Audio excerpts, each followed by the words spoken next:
अस्सलामुअलैकुम नाजरीन। 15-20 मिनट के बाद धनुषकोडी की तरफ तर्चना पुलिस जाने वाली गाड़ी आ गई। मुझे सबसे पिछले यार्ड के डब्बे में बिठाया गया। दोनों सिपाही पुलिस इंचार्ज और तर्चना पुलिस एजेंट भी उसी डब्बे में मेरे आसपास और आमने सामने आकर बैठ गया। तर्चना पुलिस का एजेंट कहने लगा, यह शख्स पाकिस्तान का बड़ा ही खतरनाक जासूस है। इसने हमारे कितने ही आदमी और मिलिट्री अफसरों को कत्ल किया है। पंजाब और उत्तर प्रदेश में तो इसकी गिरफ्तारी के लिए इनाम भी मुकर्रर हुआ है। अब ये हमसे बचकर नहीं जा सकता। मैं खामोशी से सर झुकाए बैठा था। उनकी किसी बात का जवाब नहीं दे रहा था।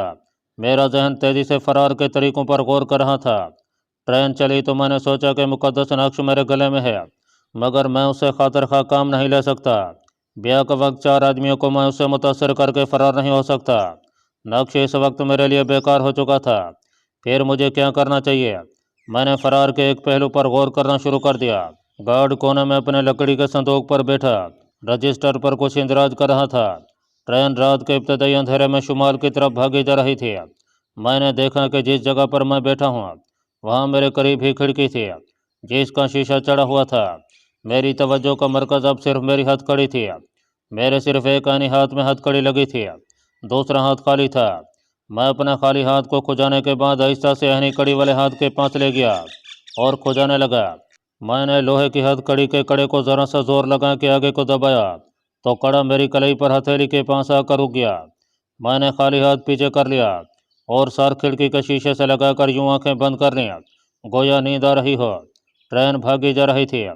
तर्चना पुलिस का स्टेशन पो फोड़ने के करीब आता था। मेरे पास सारी रात पड़ी थी। ट्रेन एक स्टेशन पर रुकी तो पुलिस इंचार्ज ने चावल मंगवा लिए, थोड़े से मुझे भी खाने को दिए। ट्रेन आगे रवाना हो गई। अगला स्टॉप काफ़ी दूर था। ट्रेन एक निपीतली रफ्तार के साथ चली जा रही थी। एक खास सुरतान से उसके पहियों का शोर बुलंद हो रहा था। गार्ड अपने संदूक पर टेक लगाए बैठा ऊँघने लगा था। कोई आध घंटे बाद पुलिस इंचार्ज भी ऊँघने लगा। उसका सर आहिस्ता आहिस्ता छाती से लग जाता। वो चौंक कर सर को उठाता, मुझे देखता और फिर ऊँघना शुरू कर देता। उसे देखकर पुलिस के दोनों सिपाही भी ऊँघने लगे। तर्चना पुलिस एजेंट ने पहले ही सर दीवार से लगाकर आंखें बंद कर रखी थीं। यह मेरे लिए एक सुनहरा मौका था। मैंने दोनों हाथ पेट के साथ लगा लिए और सीट पर अकड़ों बैठकर सर खिड़की से मलते हुए आंखें बंद कर ली। लेकिन मैं दाएं हाथ की मदद से बाएं हाथ को इन्हीं कड़े से निकालने की कोशिश कर रहा था। थोड़ी सी कोशिश के बाद मेरा बायां हाथ की हथेली का उभार कुछ लचकीला हो गया और हथकड़ी का कड़ा थोड़ा सा आगे को खिसक गया। मैंने पूरा जोर लगाते हुए कोशिश जारी रखी। ट्रेन की ब्रेक लगी और उसकी रफ्तार आहिस्ता होना शुरू हो गई। पुलिस इंचार्ज ने आंखें खोलकर पहले मुझे देखा, फिर पुलिस के सिपाहियों को डांटा कि वो क्यों सो रहे थे। ट्रेन वीराने के आउटर सिग्नल के करीब खड़ी थी। इंजन बार बार वसल दे रहा था। मैंने अपना जकड़ा हुआ हाथ ऊपर उठाकर अपना बायां बाजू खुजाया। मैं ये दिखाना चाहता था कि हथकड़ी अभी तक लगी हुई है। तर्चना पुलिस एजेंट सीट पर मजीद खिसक गया था और गहरी नींद सो रहा था। ट्रेन आगे खिसकने लगी। एक स्टेशन आ गया। थोड़ी देर ट्रेन यहाँ रुकी रही। पुलिस इंचार्ज ने खिड़की में से सर निकाल कर देखा। गार्ड पहले ही बाहर जा चुका था। 10 मिनट बाद ट्रेन रवाना हो गई। पुलिस इंचार्ज ने गार्ड से तामुल जबान में पूछा कि गाड़ी तर्चना पुलिस राइट टाइम पर पहुंच जाएगी। गार्ड ने अपनी घड़ी देखकर कहा, 10 मिनट इस जगह लेट हो गई है, लेकिन मेरा ख्याल है कि ड्राइवर लेट निकाल लेगा। हम सुबह 4 बजे तक तर्चना पुलिस पहुंच जाएंगे। गार्ड ने बताया कि इस वक्त रात के 11 बज रहे हैं। पुलिस इंचार्ज ने पूछा, अब किस स्टेशन पर गाड़ी रुकेगी? अब जोलारपट्टा जंक्शन आएगा, मगर यह अभी काफ़ी दूर है। ट्रेन 12 बजे रात वहां पहुंचेगी। पहले तो गोदवारी दरिया आएगा। मेरे कान खड़े हो गए। मेरा टारगेट गोदवारी दरिया होना चाहिए। अगर मैं दरिया के अलावा किसी जगह खुशकी पर खिड़की में से कूदता तो मेरी हड्डी पसली एक हो जाने का अंदेशा था, क्योंकि यहाँ ट्रेन के दोनों जानब रेत ही रेत थी। ट्रेन ने रफ्तार पकड़ी तो पुलिस इंचार्ज पर नींद ने दोबारा हमला कर दिया। इसके बाद सिपाही भी ऊँघने लगे। मैंने हथकड़ी में से हाथ निकालने की जिद्दोजहद तेज कर दिया। लोहे का कड़ा मेरी हथेली के उभार की हड्डी पर जाकर रुक जाता था। मैं जोर लगा लगा कर कड़े को हड्डी से आगे ले जाने की कोशिश करने लगा। हथकड़ी वाला बायां हाथ सांप की तरह हरकत कर रहा था। आधे घंटे की सरतोड़ कोशिश और हथेली की हड्डी वाले उभार को जख्मी कर लेने के बाद अचानक मेरा हाथ हथकड़ी से निकल आया। मैंने पुलिस इंचार्ज, सिपाही और तर्चना पुलिस एजेंट का जायजा लिया। सब लोग ऊँघते ऊँघते गर्दनें ढलकाए सो रहे थे। कंपार्टमेंट में सामने वाली खिड़की खुली थी। ताज़ा हवा बराबर अंदर आ रही थी। मैंने इंतहाई एहतियात और आहिस्तगी के साथ अपनी खिड़की के शीशे को नीचे खिसकाना शुरू कर दिया। इस खिड़की से हवा दाखिल होकर आहिस्ता आहिस्ता दूसरी जानब वहाँ की खुली खिड़की से आती हुई हवा में घुल मिल गई। अगर मैं एकदम से खिड़की का शीशा नीचे कर देता तो हवा के नागहानी शोर से इन लोगों की आंख खुल सकती थी। हवा का रुख कुछ ऐसा था कि खिड़की से टकरा कर पीछे की तरफ जा रही थी। मैंने हिफ्ज़ तकद्दुम के तौर पर अपना आप खुली खिड़की के आगे कर दिया। मेरा दिल ज़ोर ज़ोर से धड़क रहा था। अब मुझे दरिया का इंतज़ार था। इतना मुझे याद था कि मद्रास से मुंडा पंप की तरफ आते हुए रास्ते में जो भी दरिया आया उसका पुल ऊपर से खुला हुआ था। चूँकि ये दरिया ज़्यादा चौड़े नहीं थे इसलिए इन पर खुले पुल डाले गए थे। ये बात मेरे हक में जाती थी, वरना मैं इन्हीं जंगलों से ढके हुए पुल पर से कभी नहीं कूद सकता था। मैंने दिल में खुदा से मदद मांगी कि मेरी मदद करे। मैंने हथकड़ी से अपना हाथ निकाल रखा था। 10 मिनट बाद दरिया आ गया और ट्रेन एक खास आवाज़ के साथ दरिया के पुल से गुजरने लगी। मैं इसी इंतज़ार में था। मैंने गर्दन निकाल कर नीचे देखा। अंधेरे में दरिया का चौड़ा पाट धुंधला दिखाई दे रहा था। मैं खुदा का नाम लेकर उठा और खिड़की से बाहर कूद गया। चूँकि यह ट्रेन का आखिरी डब्बा था इसलिए हवा का शदीद दबाव पीछे से आगे इंजन की तरफ था। खिड़की से गिरते ही दाएं जानब से हवा का शदीद थपेड़ा मेरे जिस्म से टकराया और उसने मुझे आगे उछाल दिया। मैं पुल से थोड़े ही फासले पर दरिया में जा गिरा और ठंडे पानी में नीचे ही नीचे उतरता चला गया। फिर मैं हाथ पांव मरता हुआ दरिया की सतह पर आ गया। मैं पुल की दूसरी तरफ आ चुका था। मैंने पुल की तरफ देखा। ट्रेन के आखिरी डब्बे के पीछे लगी हुई सुर्ख बत्ती की रोशनी मुझे ऐसे लगी जैसे एक जगह ठहर गई हो। मेरे छलांग लगाते ही यकीनन मुहाफ़िज़ बेदार हो गए होंगे और उन्होंने ट्रेन की जंजीर खींच दी होगी, मगर दरिया की लहरें मुझे तेज़ी से आगे ही आगे बहा लिए जा रही थीं। मैंने भाव के साथ तैरना शुरू कर दिया। रात के सन्नाटे में पिस्तौल के 2 धमाके सुनाई दिए, लेकिन मैं उन लोगों की पहुंच से बाहर निकल चुका था। अब रात का अंधेरा था, दरिया की सैलाबी लहरें थीं और मैं था। मौत के मुंह से बच निकलने पर मेरे अंदर एक वलवला पैदा हो गया था। दरिया में तैरना मेरे लिए कोई नई बात नहीं थी और फिर सैलाबी दरिया की लहरें मुझे तैरने में बेहद मदद दे रही थीं। मैं दरिया की लहरों पर सीधा और बेहिस होकर लेट गया और सांस खींचकर फेफड़े फुला लिए और आहिस्ता आहिस्ता सांस लेने लगा। इसे हम मुर्दा तैराकी कहा करते थे, यानी पानी की लहरों पर मुर्दे की तरह तैरना। मुझे कुछ मालूम नहीं था कि यह दरिया आगे किधर जाता है और कहाँ से गुजरता है। सिर्फ इतना मालूम था कि यह जनूबी इलाका है और समंदर यहाँ से ज़्यादा दूर नहीं है। हो सकता है सुबह होने तक मैं समंदर के ध्यान पर पहुँच जाऊँ। मुझे उस मकाम से पहले पहले दरिया से निकल जाना चाहिए था। दरिया की हिजानी लहरों की रफ्तार काफ़ी तेज़ थी। इन उड़ती बैठती डोलती लहरों के सीने पर किसी लाश की तरह तैरते हुए मेरी आंखें आसमान पर चमकते सितारों को तक रही थीं। इस तरह तैरने से मुझे सुकून मिल रहा था। मैंने आंखें घुमाकर किनारों की तरफ देखा।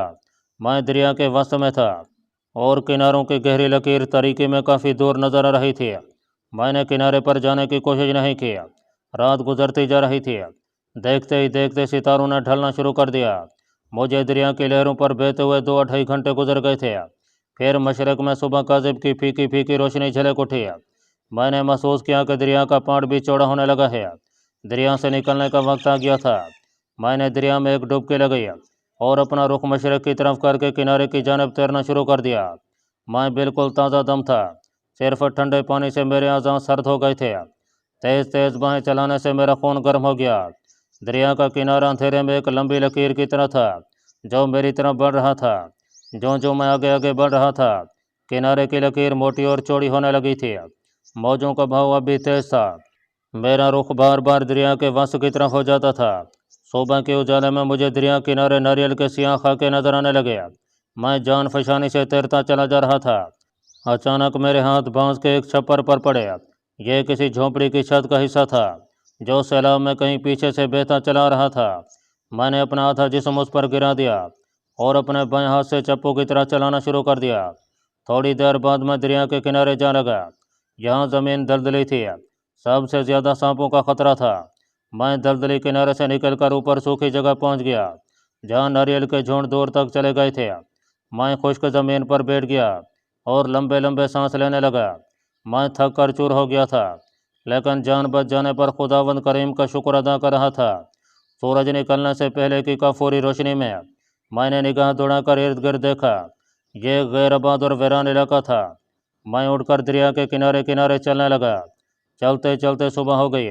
सूरज निकल आया। आगे मुझे कुछ फासले पर दरिया के किनारे माहीगीरों की कश्तियां बंधी हुई नजर आई। यहाँ दरख्तों के नीचे कुछ झोंपड़ियां भी थीं। मैं किनारे से उतरकर उस रुख पर चलने लगा कि इन झोंपड़ियों से कुछ फासले से होकर गुजर जाऊं। यहाँ ज़मीन कहीं रेतीली थी और कहीं सूखी। जंगली घास उगी हुई थी। मैं माहीगीरों की झोंपड़ियों को पीछे छोड़ता हुआ काफ़ी आगे निकल गया। आगे फिर नाड़ और नारियल के दरख्त शुरू हो गए। मेरे गीले कपड़े अब सूख गए थे। चलने से जूतों में रेत भर गई थी। एक जगह मैंने सियाह नाग देखा। वो उफान उठा एक ढेरी के पास पुकारे मार रहा था।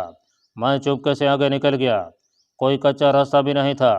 दरख्तों का एक झुंड खत्म होता था तो दूसरा शुरू हो जाता था। धूप तेज हो रही थी। मैंने जैकेट उतार कर कंधे पर रख लिया। मेरी कोशिश थी कि इस इलाके से जितनी भी दूर निकल सकूं निकल जाऊं। आखिर मैं थक गया और एक जगह छालिया के दरख्त से टेक लगाकर सस्ताने लगा। मुझे प्यास महसूस हो रही थी। मैंने सर उठाकर देखा। जहाँ मैं बैठा था वहाँ नारियल का कोई दरख्त नहीं था। मैं जनूब मशरक़ की तरफ जा रहा था। जनूबी इलाका 90% बंजर और गैर आबाद था। कुछ देर सस्ताने के बाद मैं फिर चल दिया। मैं अब एक नया मंसूबा बना चुका था। मंसूबा यह था कि मैं भारत के जनूबी साहिल की आखिरी बंदरगाह धनशकोडी से किसी तरह स्टीमर में सवार होकर श्रीलंका की तरफ निकल जाऊं।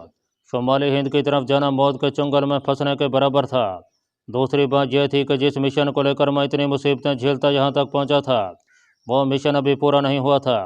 मैंने जान की बाजी लगाकर एटॉमिक सेंटर के ब्लूप्रिंट जलाकर नक कर दिए थे, मगर यह ऑपरेशन यूँ रहेगा हो गया था कि उस ब्लूप्रिंट की नकलें भाभा एटॉमिक सेंटर में मौजूद थीं। मैं अपने दूसरे ऑपरेशन यानी मुंडा पंप एटॉमिक रिएक्टर को केमियावी बम से उड़ाने के जतन कर रहा था। तरचना पुलिस एजेंट के हाथों पकड़ा गया। अब मुझे ख्याल आया कि क्यों न श्रीलंका जाकर वहाँ दहशत पसंदों से मदद हासिल करूँ। इन दिनों लंका में तामुल आबाद करों और मकामी बाशिंदों के दरमियान लड़ाई हो रही थी और बमों के धमाके हो रहे थे। वैसे भी श्रीलंका ज़्यादा करीब था। जहाँ अगर मैं दहशत पसंदों की मदद हासिल करने में नाकाम रहा तो वहीं से कराची रवाना हो जाऊँगा। धूप की तपिश में इजाफा होता गया। जैकेट मेरे लिए एक बोझ बन गई थी। मैंने उसे एक जगह रेत में गड्ढा खोद कर दबा दिया। प्यास से हलक खुश्क हो रहा था। एक जगह नारियल के दरख्त थे। 2 नारियल पड़े मिल गए। उन्हें तोड़कर पानी पिया और उनका गोदा खाया तो जान में जान आई। मैं आगे रवाना हो गया। दोपहर के बाद मुझे तरकारियों के कुछ खेत और उनके पीछे गेहूं की झोंपड़ियां नजर आई। मैं खेतों से हटकर गांव से आगे निकल गया। तीसरे पैर भूख से मेरी इंतड़ियां सुकड़ना शुरू हो गईं। अब कहीं नारियल के दरख्त भी नहीं थे। छालिया और ताड़ के दरख्त ही थे। गांव से कुछ आगे देहाती लोगों की एक टोली देखी। वो लोग वैष्णव देवी का पुतला उठाए नाचते गाते चले जा रहे थे। मैं उनसे कुछ फासला रखकर चलने लगा। टोली एक छोटे से मंदिर में पहुंचकर रुक गई। उन्होंने एक बड़ा पतीला खोला और आपस में चावल बढ़ने और बैठकर खाने लगे। मैं रास्ता बदलकर दूसरी तरफ हुआ तो एक बूढ़े ने मुझे तमिल जबान में आवाज़ देकर बुलाया और कहा कि वैष्णव देवी के मंदिर के पास से बगैर खाए पिए नहीं जा सकता और तुम भी हमारे साथ भोजन कर लो। मैंने देखा कि सिवाय उस बूढ़े तमिल के जिसने अपने बालों का जोड़ा सर के पीछे बांध रखा था और किसी ने मेरी तरफ तवज्जो नहीं दिया। मैं उसके पास जाकर बैठ गया। उसने केले के एक पत्ते पर चावल डाल दिए। इन चावलों में कोई सब्जी मिली हुई थी। मैं चावल खाने लगा। बूढ़े ने मुझसे पूछा कि मैं कहाँ से आया हूँ, कहाँ जा रहा हूँ। हम तमिल ज़बान में बातें कर रहे थे। मैंने उसे कहा कि सरकार यहाँ पानी के पंप लगाना चाहती है। उसका सर्वे करने आया था कि रास्ता भूल गया। बूढ़े तमिल ने मेरा नाम पूछा। मैंने अपना नाम सामरित शास्त्री बताया। उसने कहा कि तुम हमारे गांव में चलकर आराम करो, सुबह तुम्हें पीछे मुंडा पंप शहर में पहुंचा देंगे। मैंने बातों ही बातों में उससे सारे इलाके का हदूद अरबा मालूम कर लिया। पता चला कि मैं जनूब में काफ़ी दूर निकल आया हूँ और दरियाई गोदावरी ने खुद एक नीम दरिया की शिकल में चक्कर काट कर मुझे जनूब में भारत के नक्शे की तकोन के करीब पहुँचा दिया है। वहाँ से धनशकोडी 70 किलोमीटर के फासले पर था। बूढ़े तामुल ने मुझे रात अपने गाँव में ठहराया। मेरे कपड़े फट चुके थे। उसने मुझे धोती कुर्ता दिया जो मैंने तमिल लोगों का स्टाइल में पहन लिया। रात भर मैं चौकस रहा। झोंपड़ियों के आगे चारपाई और चटाइयाँ बिछी थीं जिन पर लोग सो रहे थे। पिछले पहर जाकर कहीं आंख लगी और सूरज निकलते ही उठ बैठा। फिर नहा धोकर ताज़ा दम हुआ तो बूढ़े ने नाश्ता दिया और फिर एक आदमी के साथ शहर की तरफ रवाना कर दिया। कुछ दूर चलने के बाद मैंने अपने रहनुमा को यह कहकर वापस कर दिया कि अब मैं अकेला ही चला जाऊंगा। मुझे रास्ते का इल्म हो गया है। देहाती मेरी निगाहों से ओझल हुआ तो मैं खेतों का चक्कर काट कर धनुषकोडी की बंदरगाह या कस्बे की तरफ यानी भारत की तकून की तरफ चल पड़ा। मेरी जेब में 60 के करीब रुपए थे। यही मेरी पूंजी थी। मेरे सामने तकरीबन 70 किलोमीटर की मुसाफत थी, जो बाजार लगता था कि मुझे पैदल ही तय करना होगी, क्योंकि यह इलाका रेलवे लाइन से बहुत हटकर था। अब कहीं कहीं झोपड़ियाँ नजर आ जाती थीं। 2 घंटे तक चलने के बाद मैंने एक झोंपड़ी में देखा कि छोटा सा चाय खाना बना हुआ है। यहाँ बैठकर 2 केले खाए, पानी पिया, कॉफ़ी का कटोरा पिया और तांबुल चाय वाले से पूछा कि तुम लोग धनुषकोडी कैसे जाते हो? आगे चौपाल है, वहाँ से बैलगाड़ियाँ जाती हैं, कभी जाना हो तो वहीं से बैलगाड़ी पकड़ लेते हैं। चाय खाने से निकलकर मैं चौपाल की तरफ चल पड़ा। यह चौपाल छोटे से गांव के बाहर बैलगाड़ियों का एक अड्डा था। मुसाफिर यहाँ से धनुषकोडी तक आते जाते थे। मैं भी 5 रुपए किराया अदा करके दूसरे मुसाफिरों के साथ एक बैलगाड़ी में सवार हो गया और बैलगाड़ी एक कच्चे रास्ते पर रवाना हो गई। शाम तक बैलगाड़ी धनुषकोडी पहुँच गई और अपने अड्डे पर जाकर रुक गई। धनुषकोडी एक बड़ा कस्बा था। कुछ फासले पर बंदरगाह में खड़े हुए एक बहरी जहाज की रोशनी अंधेरे में टिमटिमाती नजर आ रही थी। मैं सोच रहा था कि अगर तिरुचिरापल्ली मिलिट्री इंटेलिजेंस ने यहाँ मेरे बारे में रिपोर्ट कर दी होगी तो यहाँ की पुलिस और सिक्योरिटी गार्ड चौकन्ना हो चुके होंगे, इसलिए आबादी की तरफ जाने में खतरा था। बैलगाड़ियों के अड्डे के पहलू में एक कच्ची सड़क किसी तरफ जा रही थी। मैं बिना इरादा उस सड़क पर चल पड़ा। मेरी शेप बेतहाशा बढ़ रही थी। मैंने फैसला किया कि रास्ते में अगर कहीं किसी हजाम की दुकान नजर आई तो सबसे पहले शेफ बनवाऊंगा। ये कच्ची सड़क आगे जाकर धनुषकोडी कस्बे के बड़े बाजार से जा मिली थी। बाजार के सिरे पर ही मातृ भंडार नामी एक औसत दर्जे का होटल था। मैंने 10 रुपये अदा करके उस होटल में एक कमरा किराए पर ले लिया। कमरे में पहुंचकर मालूम हुआ कि वहां पहले ही एक मुसाफिर क्याम पजीर है। होटल के मुलाजिम ने बताया कि इस होटल के हर कमरे में 2-2 मुसाफिर सोते हैं। वह मुसाफिर मुझसे बातें करने लगा। मालूम हुआ कि वो व्यापारी है और चीनी की कुछ बोरियां जहाज़ पर चढ़ाने आया है। उसने बताया कि हर रोज़ शाम को धनुषकोडी से एक बड़ा स्टीमर श्रीलंका जाया करता था, मगर हालात ख़राब होने की वजह से यह स्टीमर सर्विस बंद हो गई है। तो तुम अपना माल कैसे ले जाओगे? मैंने पूछा। स्मगल करूँगा, उसने मुस्कुराकर बताया। मैंने चंद लम्हे सोचने के बाद कहा, क्या तुम मुझे भी श्रीलंका स्मगल करा दोगे? मैं बेकार हूँ, यहाँ कोई काम नहीं मिलता। सोचता हूँ कोलंबो जाकर किस्मत आजमाऊँ, लेकिन इसके लिए तो पैसे लगते हैं, कम से कम 1000 रुपया। इससे कम पर वो तैयार नहीं होगा। मैंने खुद उसे 6 बोरियों का 1000 रुपया दिया है। मेरे पास तो सिर्फ 25-30 रुपये हैं। मैंने मायूसी से कहा। दुख भजन जी, उसने तंज़ अंदाज में कहने लगाया, फिर यहीं किसी मंदिर में बैठकर राम राम करो, शराब तो मिल ही जाया करेगा। यहाँ आकर यह एक नया मसला पैदा हो गया था। अब 1000 रुपये कहाँ से लाऊँ? कहीं नौकरी करके रकम जमा करने बैठता तो कम से कम 5-6 महीने ज़रूर लग जाते, जबकि मुझे यहाँ हर पल अपने पकड़ लिए जाने का खतरा था। मैं जल्द अज जल्द यहाँ से निकल जाना चाहता था। इन्हीं ख्यालों में सारी रात आंखों में कट गई। मेरे साथ वाला व्यापारी सुबह मुँह अंधेरे ही कमरे से निकल गया था। मैं होटल के एक भी हिस्से में लगी हुई टोटियों पर जाकर नहाया और होटल की दुकान से नाश्ता किया। नाश्ता के दौरान भी मैं सोचता रहा, मुझे मुंडापम कैंप और तिरुचिरापल्ली रेलवे स्टेशनों के दरमियान किसी मकाम से निकलने की कोशिश करनी चाहिए। हो सकता है उस इलाके में मेरे फरार की इतला भी ना पहुंची हो। नाश्ते से फारे होकर मैं किसी हजाम की तलाश में निकल खड़ा हुआ। ढलानी छत के एक बोसीदा से मकान के बरामदे में मुझे हजाम की एक दुकान नजर आ गई। मैंने शेफ बनवाई और वहां से निकलकर बंदरगाह की मुखालिफ सिमत में चलने लगा। मेरे जहन में कोई वाज़ेह प्रोग्राम नहीं था, बस इस ख्याल से चल पड़ा था कि बंदरगाह के सिक्योरिटी गार्ड से जिस कदर दूर रहा जाए अच्छा है। वो एक छोटी सी पकड़ नडी थी जो नारियल के झुंडों के दरमियान से होकर गुजर रही थी। मैंने नीली और काली वर्दी वाले पुलिस के 3 सिपाही देखे जो एक आदमी को घसीटते हुए किसी झोंपड़ी से बाहर ला रहे थे। मैं जल्दी से एक करीबी झुंड में छुप गया। सिपाही उस आदमी को लिए हुए धनुषकोडी की आबादी की तरफ चले गए और मैं झुंड से निकलकर मोहतात अंदाज में आगे बढ़ने लगा। कुछ दूर चलने के बाद मैंने महसूस किया कि मैं उसी रास्ते पर सफ़र कर रहा हूँ जिस रास्ते से बैलगाड़ी में सवार होकर आया था। थोड़ी देर बाद मुझे धनुषकोडी से आती हुई एक बैलगाड़ी मिल गई। मैं उसमें सवार हो गया। बैलगाड़ी में कुछ मर्द और औरतें पहले से सवार थीं। उनकी आपस की गुफ्तगू से मुझे मालूम हुआ कि पिछले गांव में पुलिस एक ऐसे कैदी की तलाश में आई थी जो मुंडापम जेल से फरार होकर इधर आ गया है, और ये फरार होने वाला कैदी मेरे सिवा और कौन हो सकता था। मुझे फिक्र हुई, यहाँ की पुलिस को मेरे बारे में इतला मिल चुकी थी और मैं किसी वक्त भी पकड़ा जा सकता था। दोपहर को बैलगाड़ी एक गाँव में पहुँची। वहाँ खाना वगैरह खाया गया। इस दौरान में 2-3 आदमियों ने मुझसे बात करने की कोशिश भी की, लेकिन मैं बैलगाड़ी के डंडों से टेक लगाए बैठा ऊँघने का तसुर देता रहा। खाने के बाद बैलगाड़ी का सफ़र फिर शुरू हो गया। मैंने अंदाज़ा लगाया कि बैलगाड़ी उस रास्ते पर नहीं जा रही है जिस रास्ते से मैं धनुषकोडी पहुंचा था। गालबन गांव से निकलने के बाद उसने रास्ता तब्दील कर लिया था। अब उसका रुख केरला के मगरब की जानब था और ये बात मेरे हक में थी। मैं खुद भी मुंडा पंप कैंप की सिमत में नहीं जाना चाहता था जहाँ दुश्मन मेरी ताक में थे। थोड़ी देर बाद आसमान पर काली घटाएं छा गईं और देखते ही देखते मूसलाधार बारिश शुरू हो गई।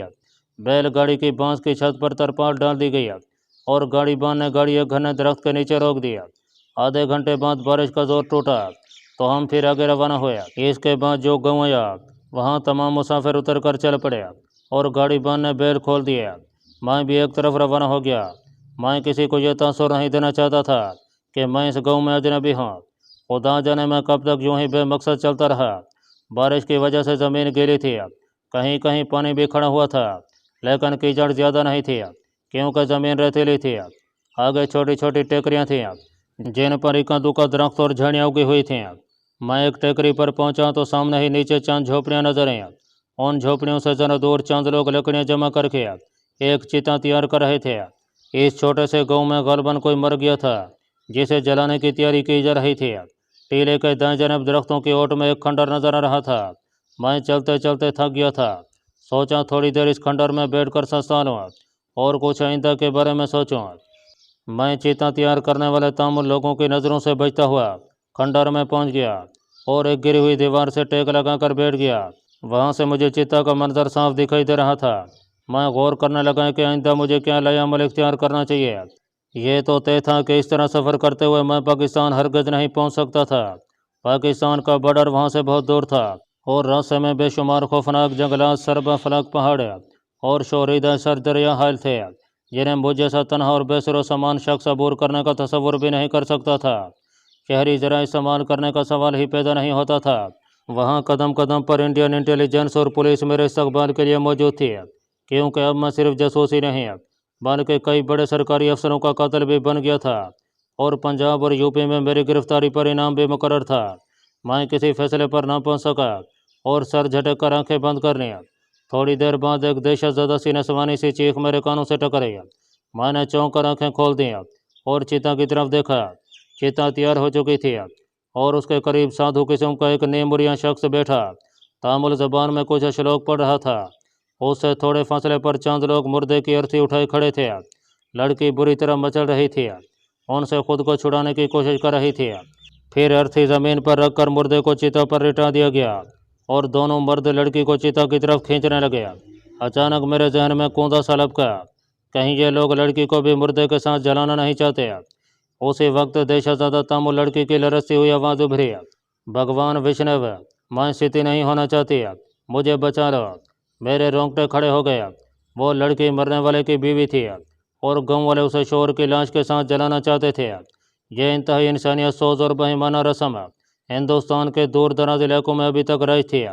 अपनी जान बचाने के लिए वो बेवा लड़की जिस तरह जिद्दोजहद और फरियाद कर रही थी वो मेरी बर्दाश्त से बाहर था। लिहाजा मैंने फैसला कर लिया कि इस बदनसीब लड़की को खेती की रस्म की भीड़ नहीं चढ़ने दूंगा। मैंने वहाँ मौजूद लोगों का जायजा लिया। साधु समेत वो 8 आदमी थे, मगर सब के सब दुबले पतले और कमज़ोर जैसा कि वहाँ के लोग होते हैं।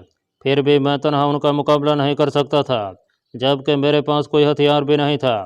खुश्क लकड़ियों पर घी या तेल डालकर चिता को आग लगा दी गई और संग दिली गाँव वाले लड़की को भड़कते हुए शोलों की तरफ धकेलने लगे।